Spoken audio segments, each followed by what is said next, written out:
Hello dear students, welcome back to my YouTube channel Baruch English Hub. This is Rajni. Dear students, आज के इस lecture में हम discuss करेंगे BA थर्ड सेम के लिए.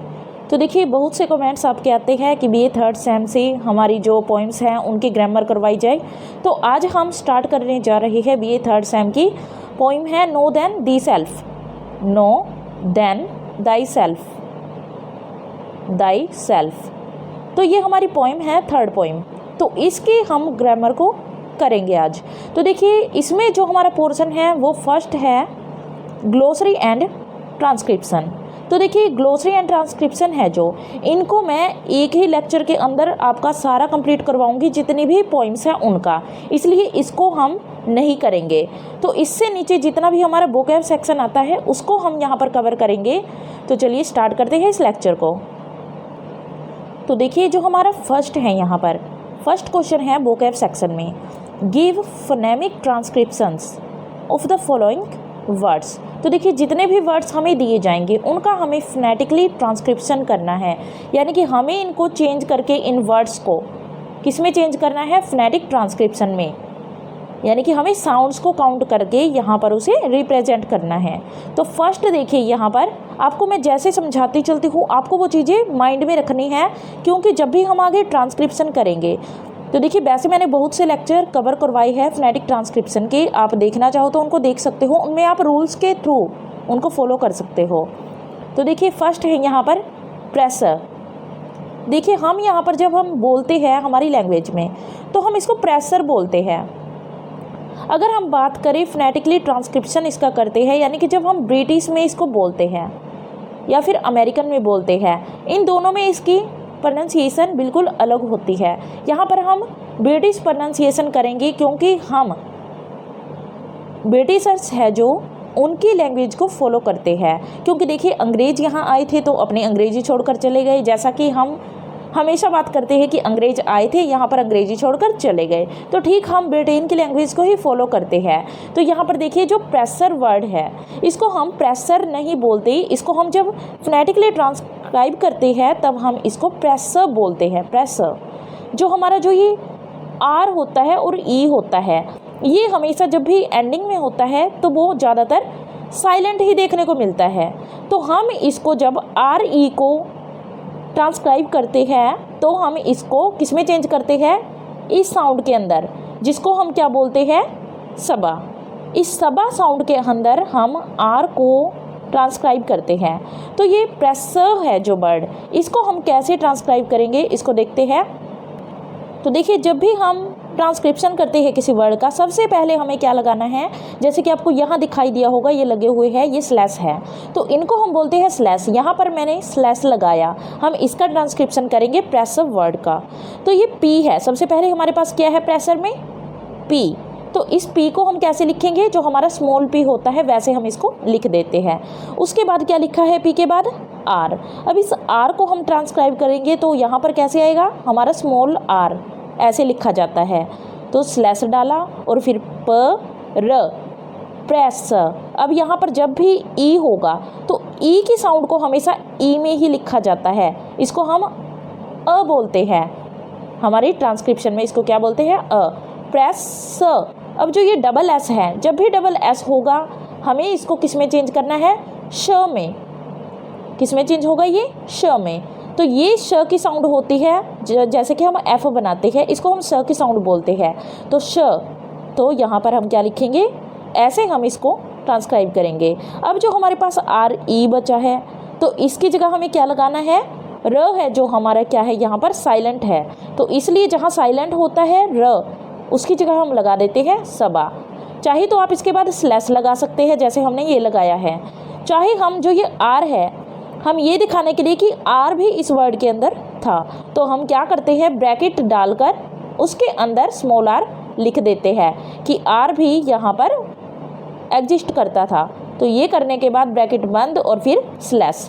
चाहे तो आप इसको लगाओ या ना लगाओ एक ही बात होगी, लगा दे तो अच्छा है क्योंकि हमें ये दिखाना होता है कि इसमें आर भी मौजूद था. तो यहाँ पर देखिए क्या बना इसका, प्रेश. प्रेश, प्रेश. उसके बाद देखिए नेक्स्ट वर्ड है जो हमारे पास है वो है स्केप्टिक. अब देखिए ये है स्केप्टिक। अब इसको हम चेंज कर लेते हैं स्केप्टिक को। तो देखिए सबसे पहले हमने क्या लगाया, हमेशा हमें क्या लगाना है सबसे पहले जब भी ट्रांसक्राइब करेंगे, स्लैश। फिर हमारे पास क्या है, एस है। एस को हम कैसे लिखते हैं, एस को एस में ही लिखते हैं, स्मॉल एस में, छोटा एस ऐसे लिख देते हैं। फिर है जो हमारे पास सी की साउंड है, ये हमारे पास सी को हमने क्या प्रोनाउंस किया है यहाँ पर, क। ये सेप्टिक नहीं है, ये है स्केप्टिक। तो यहाँ पर सी है जो क की साउंड दे रहा है, तो क के लिए हम इंग्लिश में क्या लगाते हैं, क। तो ये हम क्या लगाएंगे, क। अब ई है, जैसे हमने प्रेसर वर्ड में ई का ई लिखा था, वैसे ही सेम यहाँ पर भी हम क्या लिखेंगे, ई। स्कैप, प का हमने कैसे लिखा, प का प लिख दिया। फिर ट का ट लिख दिया, स्मॉल टी। और फिर क्या आया, इक। अब जो ये इक है, स्केप्टिक, अब ये छोटा ई है, क्योंकि जब हम लंबी साउंड को लेते हैं, एक लॉन्ग साउंड को लेते हैं, तब हम इस ई को यूज करते हैं, कैपिटल ई को। पर जब ये स्मॉल होता है तो हम इसको ऐसे यूज करते हैं, ये हमारा स्मॉल ई होता है प्रोनाउंसिएशन साउंड्स। तो ये क्या बना, स्केप्टी। अब हमारे पास क्या बचा, लास्ट में सी है, इसको भी हम क ही बोलते हैं, तो हमने क्या लगाया, के। फिर हमने स्लैश लगा दिया, तो ये हमारा क्या बना, स्केप्टिक। उसके बाद है हमारे पास एरर। ये देखिए, इसको जब हम प्रोनाउंस करते हैं तो इसको बोलते हैं अर। तो ये देखिए है जो जब हम जोर लगाकर किसी चीज़ पर वर्ड पर बोलते हैं तो ये एरर नहीं होती, ये होती है अर। तो कैसे डाला जाता है, तो ये हमने क्या डाला, 3 डाला और इसके पीछे 2 डॉट लगा देंगे जिसको हम कोलन बोलते हैं। इनके आगे हमने स्लैश लगा दिया और हमारे पास क्या बचा, र साउंड बची। अब र है जो, इसको हम कैसे लिखेंगे, र हमारा हमेशा साइलेंट ही होता है, ज़्यादातर आप देखोगे तो वो साइलेंट ही होगा, लास्ट में होगा। तो हमने क्या लगाया, ब्रैकेट में र दिखा दिया, जिससे हमें पता चला कि ये हमारा क्या लिखा है, अर। क्या है ये, अर। उसके बाद है हमारे पास पैसन। अब देखिए पैसन तो बिल्कुल ही ईजी है लिखना। पैसन को हम कैसे राइट करते हैं, सबसे पहले आप खुद मेरे साथ बनाकर चलते रहिए। आप जैसे जैसे इनको मेरे साथ रिपीट करोगे तो आपका ये बिल्कुल क्लियर हो जाएगा, ये पूरा ही कॉन्सेप्ट। तो देखिए हमारे पास है अब पैशन। पैशन को हम कैसे लिखेंगे, अभी हमने डबल एस की साउंड का देखा था क्या डाला जाता है, तो ये पैशन है, तो इसको कैसे लिखा, स्लैश लगाया। स्लैश के बाद पै की साउंड है, तो पै को हमने क्या लिखा, पै ही लिखा, प, पैसन। अब ए, जब भी ए साउंड हम बोलते हैं, स्केप्टिक था ये, पर ये क्या है, पैशन। तो ये ए साउंड है, जहाँ भी ए होता है ज़्यादातर वो साउंड ये वाली होती है। तो हमने प के बाद क्या लगाया, स्मॉल पी लगा दिया, उसके बाद पै। अब ये डबल एस है, इससे क्या बनेगा, ये वाला बनेगा, तो इसको हमने क्या किया, श, पैश। अब क्या बचा हमारे पास, पैशन। तो श के बाद क्या आता है, न। हमें हिंदी में लिख कर देखेंगे तो देखिए पैशन। हिंदी में लिख कर देखिए आप, बिल्कुल ईजी हो जाएगा आपके लिए, प ए। तो देखिए प ए, और ये श था, तो हमने क्या किया, श की साउंड ये होती है। फिर है हमारे पास न का क्या लगाएंगे, एन लगाएंगे, स्मॉल एन और स्लैश बंद। तो ये हमारा क्या बना, पैशन। उसके बाद है नेक्स्ट, देखिए हमारे पास ये है प्रॉपर। वैसे तो हम इसको बोलते हैं प्रॉपर, पर लास्ट में देखिए यहाँ पर क्या है, आर, तो इसलिए हमने इसको कैसे कर दिया, जैसे कि मैं बताती आ रही हूँ आपको, हमने इसको साइलेंट कर दिया। तो कैसे लिखेंगे हम इसको, प्रॉपर को, तो देखिए प्रॉपर साउंड कैसे डाली जाती है, सबसे पहले हमने क्या लगाया, स्लैश नहीं भूलना आपको, सबसे पहले स्लैश लगाना है। इसको हिंदी में लिखकर देख लीजिए आप, क्या है ये, प्रॉपर। जो लास्ट में रह है वो साइलेंट हो जाएगा, क्या बचा, प्रॉप। अब जब साइलेंट किया है तो इसकी जगह क्या लगाएंगे हम, क्या लगाना है साइलेंट की जगह, वो हो जाएगा सबा। अब देखिए प, सबसे पहले प लगाया, प, फिर र के बाद हमारे पास ये साउंड है, ये क्या है, ओ की। अब ये ओ की साउंड क्या लगती है, हमें क्या बनाना है, एक कप के जैसे, एक मग होता है जैसे, वो बनाते हैं हम यहाँ पर। उल्टा ए, ये होता है ओ की साउंड, ऐसे लिखिए, वन डालिए और फिर ये, तो ये क्या बना, ओ, प र ओ। फिर हमारे पास है पी, दोबारा से प है तो यहाँ पर हमने क्या लगाया, प। और फिर हमारे पास आर साइलेंट हो गया है तो क्या लगेगा, सब्बा लगेगा। चाहे तो आप यहाँ पर आर भी लगा सकते हो साथ में, या नहीं भी लगाओ तो भी चल जाएगा। तो ये क्या है, प र ओ प अ, प्रोपर। प्रोपर, प्रॉपर नहीं बोला जाता ये, जब हम इसका ट्रांसक्रिप्शन करते हैं ये बन जाता है प्रॉपर। तो ऐसे हम इनको ट्रांसक्राइब करते हैं। अब देखिए नेक्स्ट है हमारे पास जो वर्ड है वो क्या आया, वो आया हमारे पास बीट। बीट, तो देखिए बिट नहीं है, अगर ये बिट होता, BIT होता, तो हम किस आई का यूज करते, तो हम यूज करते यहाँ पर इस आई का यूज करते, स्मॉल आई का, क्योंकि ये स्मॉल साउंड है। अगर यहाँ पर बीट बोलने में क्या है, एक लॉन्ग साउंड है हमारे पास, तो यहाँ पर हम क्या करेंगे, आई डालकर इसके पीछे 2 डॉट लगा देंगे।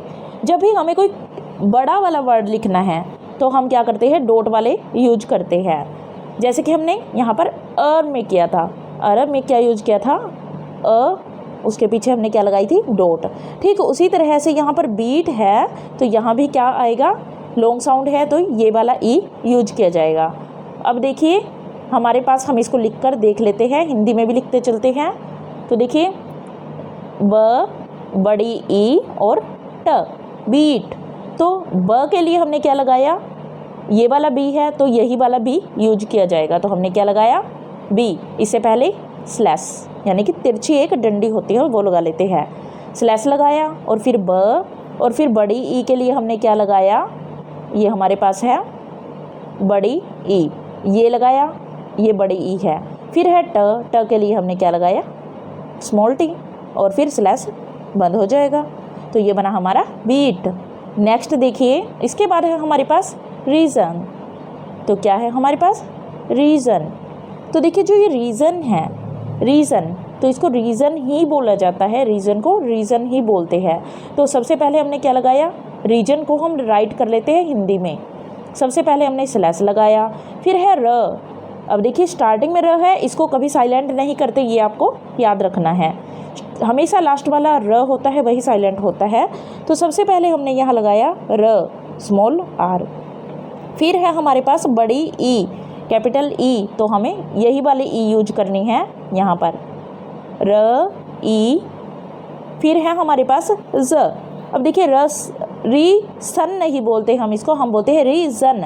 अब ये ज की साउंड जब देगा तो हमें जेड का यूज करना है, तो यहाँ पर क्या आ जाएगा, जेड, क्योंकि जेड भी क्या होता है हमारा, जेड फॉर जेब्रा। तो जब भी ये जे की साउंड आती है तो हम क्या करते हैं, जेड का यूज करते हैं, र ई ज। और फिर देखिए अ की साउंड आती है एक छोटी सी, रीजन, अ की साउंड आती है जो ज के बाद, तो इसके लिए हम यहाँ पर क्या लगा सकते हैं।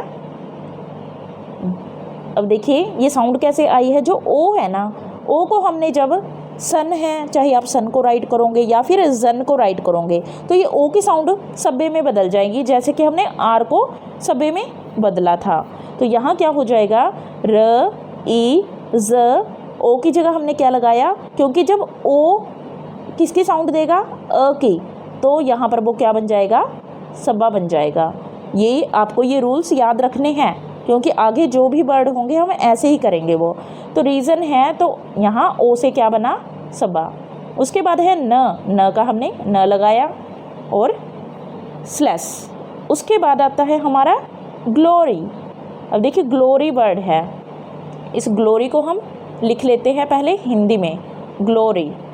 तो ये ग्लोरी है जो ग ल ओ री, ग्लोरी।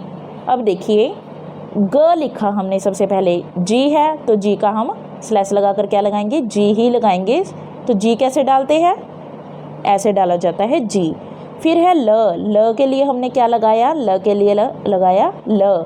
फिर हमारे पास क्या आया, देखो बड़ा ओ है तो आपको याद रखना है हमेशा डॉट वाला लगेगा। तो ओ डॉट वाला होता है यानी कि बड़ा ओ होता है जो उसको कैसे लिखा जाता है, ये हमारा बड़ा ओ होता है, उसके पीछे 2 डॉट लगे होते हैं। तो ग ल ओ, फिर है हमारे पास र है जो उसको कैसे लिखेंगे र, और फिर ई है हमारे पास ग्लोरी। अब जो लास्ट में होता है ना ई, वो कैसे डाला जाता है, स्मॉल वाला डाला जाता है जब लास्ट में आता है, तो यहाँ पर स्लैश आ जाएगा। उसके बाद देखिए हमारे पास ये कंप्लीट हो चुके हैं। वैसे इनके आंसर थे, पर आपको जब अगर मैं आंसर दिखा देती तो आप इनको अच्छी तरह से नहीं समझ पाते। यहाँ पर आपका ध्यान सिर्फ आंसर देखने में रहता, इसलिए मैंने यहाँ पर इनको हाइड करके रखा था। तो अब देखिए आपको ये समझ आए होंगे, एक बार ये खुद भी प्रैक्टिस करना, बनाकर देखना। अब देखिए जो सेकंड आता है हमारा, वो है हमारे पास एंटोनिम। तो यहाँ देखिए एक बार इनको क्लियर कर देते हैं, ये सेकंड है हमारा एंटोनिम। तो इनमें क्या करना है हमें, सप्लाई एंटोनिम्स। एंटोनिम्स क्या होते हैं, विपरीत अर्थक, विपरीत, जिसमें हम क्या करते हैं, एक वर्ड दिया जाता है और उसका ऑपोजिट लिखते हैं। एंटोनिम क्या होता है, हमेशा ऑपोजिट। तो यहाँ देखिए सबसे पहला जो हमारा वर्ड है ए, तो वो है फॉल। फॉल का मीनिंग क्या होता है, फॉल का मीनिंग होता है गिरना, गिरना। और जो गिरते हैं तो गिरने वाले को एक उठाने वाला भी चाहिए, तो गिरना का ऑपोजिट क्या होता है, उठना। अगर गिर गए हैं तो हमें उठना भी होगा, तो गिरने के बाद हमने इसका ऑपोजिट बनाया तो क्या बना, उठना। अब उठना को हम इंग्लिश में क्या बोलते हैं, अब ये क्लियर करना है हमें। तो देखिए गिरना का हमें फॉल का क्या बनाना है, उठना। उठना क्या होता है, उठना होता है राइज, राइज, या होता है हमारा गेट अप। सुबह हम उठते हैं तो उसको क्या बोलते हैं, गेट अप। चाहे तो आप राइज लगा सकते हैं या फिर गेट अप, दोनों ही करेक्ट आंसर होंगे। उसके बाद है हमारे पास डार्क। डार्क है जो, डार्क क्या होता है, डार्क होता है अंधेरा, अंधेरा। तो अंधेरा है जहाँ पर, तो हमें क्या करना पड़ता है, लाइट जलानी पड़ती है। अगर अंधेरा है, डार्क क्या है, अंधेरा, तो हमें क्या करना पड़ेगा, लाइट वहाँ पर जलानी होगी। क्या करनी होगी वहाँ पर, मोबाइल से हम क्या करते हैं, जब हमें मोबाइल के अंदर डार्कनेस लगती है, अंधेरा लगता है, तो हम क्या करते हैं, बताओ क्या करते हैं, तो हम वहाँ पर लाइट भी जलाते हैं और उसको हम बोलते हैं ब्राइटनेस। तो डार्क का क्या बन जाएगा, ब्राइट।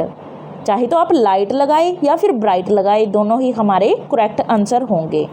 अब देखिए इसके बाद है हमारे पास इग्नोरेंस। अब देखिए इग्नोरेंस क्या होती है, इग्नोरेंस होता है अज्ञान, यानी कि जब हमें ज्ञान नहीं होता किसी चीज़ का, नॉलेज नहीं होती। देखिए अज्ञानी कौन होता है, अज्ञानी वो होता है जिसको कोई नॉलेज ना हो। तो देखिए इग्नोरेंस क्या हुआ, अज्ञानी, क्योंकि उसको क्या नहीं है, ज्ञान नहीं है। अब जिसको ज्ञान है तो उस ज्ञान को हम क्या बोलते हैं, नॉलेज, नॉलेज। तो यहाँ पर इग्नोरेंस का क्या बनेगा, नॉलेज। चाहे तो आप नॉलेज लिखिए या फिर जिसमें दिमाग है, इग्नोरेंस है तो क्या हो गया, अज्ञान। अब ज्ञान को क्या बोलते हैं, विजडम, विजडम। तो चाहे तो आप इग्नोरेंस का विजडम लगाइए, चाहे नॉलेज लगाइए, दोनों ही क्या होंगे, करेक्ट आंसर होंगे। यानी कि अज्ञानी का जो विपरीत अर्थक होगा, एंटोनिम होगा, वो क्या होगा, ज्ञानी। विजडम क्या होता है, ज्ञान, नॉलेज भी क्या होता है, ज्ञान। तो ऐसे आपको ये याद रखने हैं लिंक करके। अब देखिए फोर्थ है जो हमारे पास, एक बार इनको क्लियर करते हैं। तो यहाँ आ जाते हैं एक बार प्रॉपर पर। तो देखिए अब है हमारे पास प्रॉपर, जिसको हमने प्रॉपर अभी किया था। तो देखिए प्रॉपर क्या होता है, प्रॉपर होता है उचित, जो ठीक है, जो हमारे लिए ठीक है, जो हमारे लिए उचित है, ये हमें करना चाहिए। अब देखिए जब प्रॉपर का आता है ऑपोजिट, तो हम उसके आगे क्या लगा देते हैं, प्रॉपर के आगे क्या लगेगा, एम लगाते ही क्या बन जाएगा, इसका ऑपोजिट बन जाएगा। प्रॉपर के आगे क्या लगाया, एम। एम से क्या हुआ, उचित का क्या बन गया है, एम क्या, अनु। एम का मीनिंग क्या होता है, अनु, अनु उचित, अन प्लस उचित, एम प्रॉपर। अन का मीनिंग क्या होता है? एम, और उचित का मतलब प्रॉपर होता है। तो ये क्या बन गया हमारा? प्रॉपर का उल्टा क्या होगा? इम्प्रॉपर। क्या होगा उसका अपोजिट? इम्प्रॉपर। नेक्स्ट है हमारे पास, अब देखिए इधर आपको यहाँ दिखाई दिया प्रॉपर के बाद क्या लिखा है? प्रॉपर के बाद तो ये लिखा है वाइस। वाइस क्या होता है? अभी हमने किया था इग्नोरेंस का जो ऑपोजिट है वो क्या होता है? वाइस, यानी कि ज्ञान या ज्ञानी, ज्ञानी या फिर ज्ञान। तो ज्ञानी होता है वाइस। तो इसका जब हम ऑपोजिट लिखेंगे तो वो क्या बन जाएगा? तो माइंड में आपको याद रखना है, जब भी हम वाइस बुद्धिमान की बात करेंगे तो हम क्या बोलते हैं कि ये तो बुद्धिमान है। एक व्यक्ति तो क्या है? बुद्धिमान, और दूसरा व्यक्ति कैसा है? मूर्ख। जिसमें बुद्धि नहीं है वो क्या बना? मूर्ख। और मूर्ख को हम क्या कहते हैं? फूल या फिर फुलिश। चाहे तो आप फुलिश लिखिए या फूल। तो विजडम है जो वाइस का क्या बना? वाइस का क्या बना? फुलिश। या फिर आप इसी को क्या लिख सकते हैं? और क्या बोलते हैं हम? मूर्ख को, मूर्ख को बोलते हैं हम स्टूपिड। क्या बोलते हैं? स्टूपिड। या फिर डल, किसका दिमाग तो डल हो चुका है बिल्कुल, यानी कि बुद्धि की कमी इसमें आ चुकी है, मूर्ख हो चुका है। अब देखिए आपको ये समझ आया होगा। ये देखिए बिल्कुल इजी वर्ड है, डेली यूज में हम इनको यूज करते हैं, सिर्फ हमें इनका मीनिंग पता होना चाहिए। अब हमारे पास है ट्रूथ।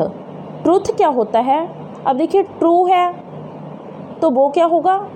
सच। और ट्रूथ है वो क्या हो जाएगा? ट्रूथ होता है सच्चाई। क्या बन गया? ट्रू से बना ट्रूथ। ट्रूथ मीनिंग क्या होता है? सच्चाई। अब देखिए सच्चाई का जो क्या होगा? ऑपोजिट बनेगा, एक तो सच है और एक झूठ। अगर ये ट्रू दिया होता तो हम इसका लगाते फॉल्स, यानी कि गलत। सच है और ये झूठ है। पर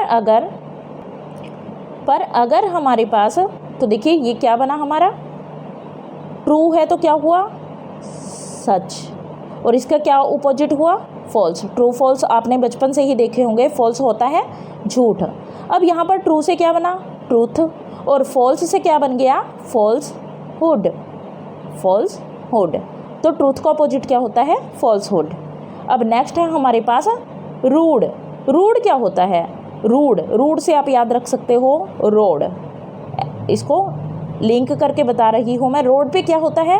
कंकड़ पत्थर होते हैं, यानी कि जो पत्थर है बिल्कुल। रूड क्या होता है? जो बिल्कुल पत्थर बन चुका है। रूड से आप रोड को लिंक करके इसको याद रख सकते हो, अगर आपको रूड का मीनिंग नहीं पता। रूड से आप रोड को याद रखिए, और रोड पर क्या होते हैं? पत्थर होते हैं। तो जो पत्थर दिल होता है वो क्या होता है? रूड। जिसको हम क्या बोलते हैं? बिल्कुल क्रूअल बोलते हैं, अत्याचारी बोलते हैं, रूड कठोर है। जो पत्थर क्या होता है? कठोर।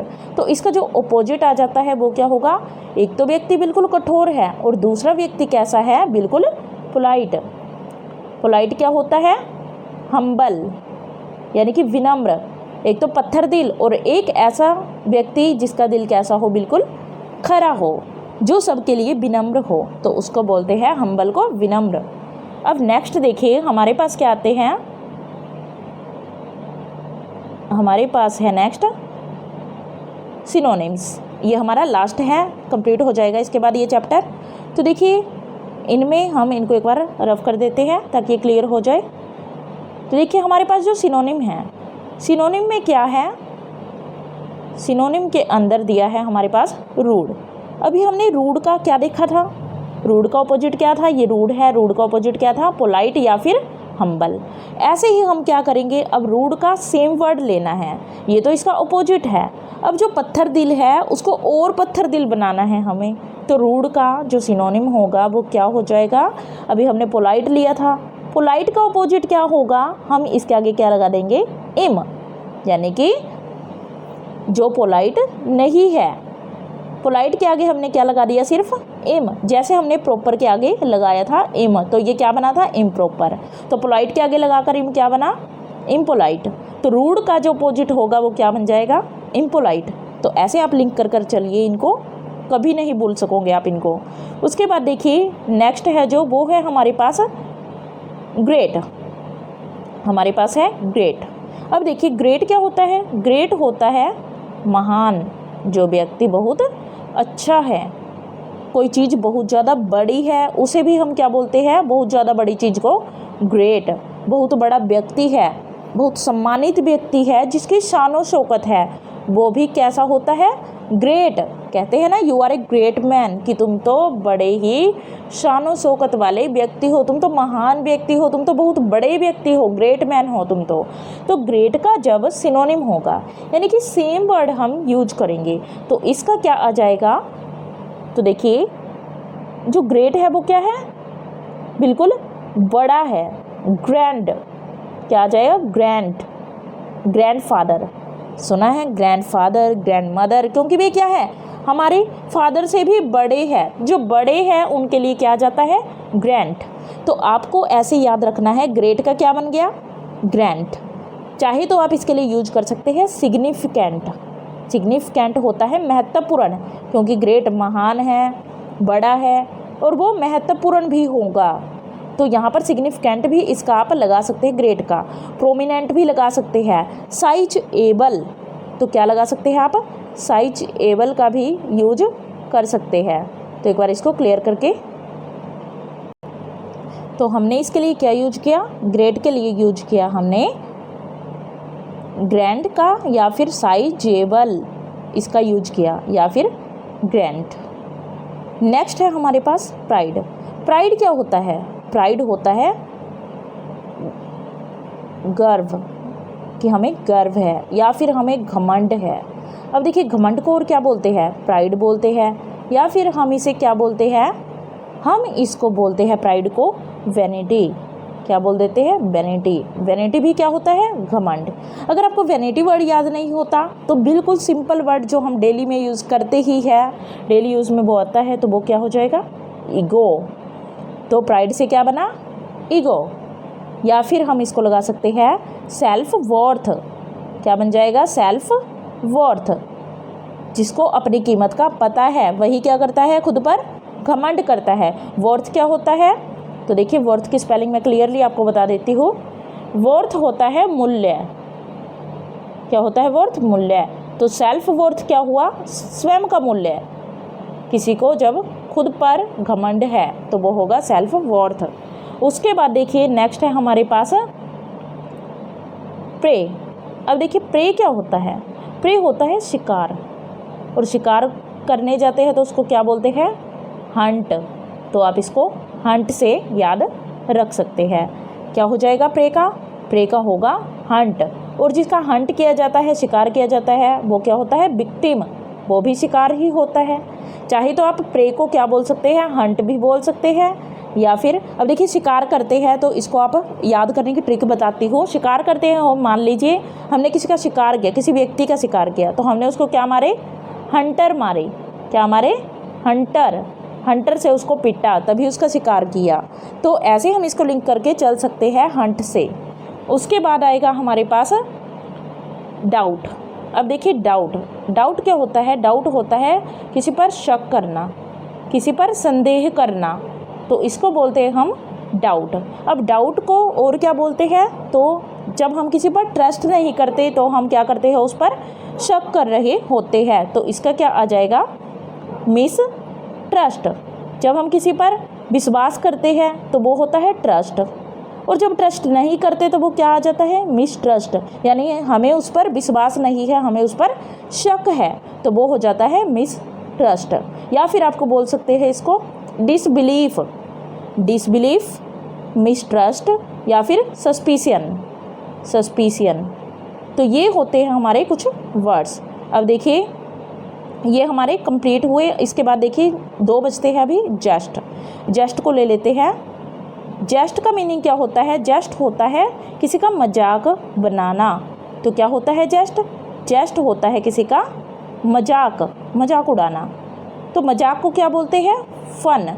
तो इसको आप फन याद कर सकते हैं। फन अगर आपको याद नहीं होता तो क्या हो जाएगा, मोकरी, मोकरी भी इसको बोला जाता है। तो क्या आ जाएगा, जेस्ट होता है जोक। क्या होता है, joke. Jest, joke, fun, mockery. तो इतने वर्ड्स हैं, इनमें से आप किसी को भी याद कर सकते हैं। लास्ट है हमारा रिडल। रिडल क्या होता है, रिडल होता है जिसमें हम उलझ जाए, जिसको बोलते हैं हम पहेली। रिडल क्या होता है? पहेली। तो पहेली को और क्या कहा जाता है? आप बचपन में करते होंगे, पजल हमें दिए जाते हैं, जो पहेली ही होती है वो जिसमें हमें फंसा दिया जाता है। तो रिडल क्या हुआ? पजल। तो ऐसे आप इसको लर्न कर सकते हैं। आई होप आपको समझ आया होगा। Thank you.